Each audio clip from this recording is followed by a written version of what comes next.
Hi, my name is Kamaya Gardner, and this is my informative speech on mental illnesses. Ellen R. Sachs once said, "No one would ever say that someone with a broken arm or a broken leg is less than a whole person, but people say that or imply that all the time about people with mental illnesses. Many teens that are suffering from mental illnesses are killing themselves just because they never get the help that they need. I can enlighten you on some mental illnesses so that the suicide rate can go down. Everybody needs to know how to spot somebody suffering from a mental illness so that they can get the help that they need. I once had a friend that was suffering from depression.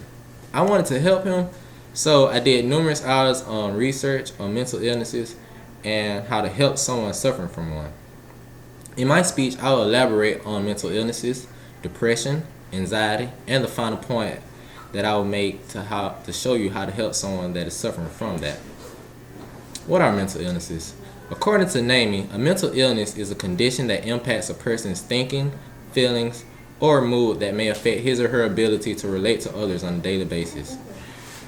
Everybody from the person themselves to the people that are around them are affected by a mental illness. For example, if a person tries to commit suicide, then the people around them will always be scared that they will try to do it again. People with a mental illness will always be affected by it, no matter if the doctor says that they aren't suffering from the mental illness anymore. Many people that once had a mental illness still suffer from the symptoms from time to time. The Mayo Clinic staff explains, symptoms occur most of the day, nearly every day, and that they may also include feelings of sadness, tearfulness, emptiness, or hopelessness. Some may include angry outbursts, irritability, frustration, or even other small matters. Feelings of worthlessness or guilt, fixating on past failures, or blaming yourself for things that aren't your responsibility. Unexplained physical problems such as back pain or headaches.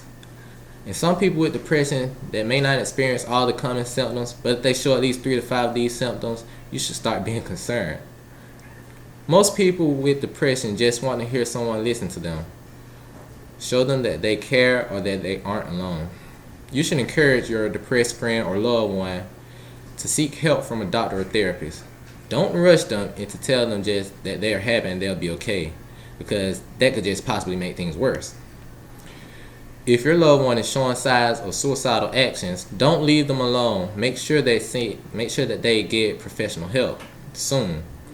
Stay in contact with your loved one. Most depressed people think that no one cares about them and that they're just alone. So invite them to do daily activities such as golfing, fishing, hiking, or any other type of sport or outdoor activity. The last thing you need to do is be by their side at all times throughout the whole recovery process. Mr. Folk, the president of the Anxiety Center, said, "There are over 100 anxiety symptoms or signs of anxiety, such as anxiety attacks and other anxiety disorders, including symptoms like numbness and tingling, dizziness, chest pains, headaches, and sleep problems." Once again, not everybody will experience all the symptoms, but if someone shows 3 to 5 symptoms, you should be concerned.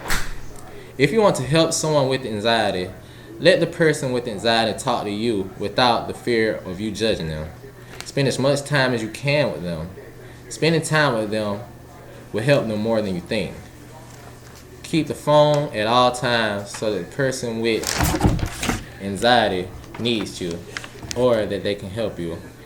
Always be proud of them and make the improvement even if it's something that small. A mental illness are very hard to deal with, but with some dedication and love, anyone can overcome mental illness. In my speech, you learn how to spot someone that has a mental illness, how to help someone suffering from one, and what a mental illness is. Lysette Anthony once said, "Mental illnesses leave a huge legacy, not just from one person around it just suffering from it, but for those around it suffering too." Thank you.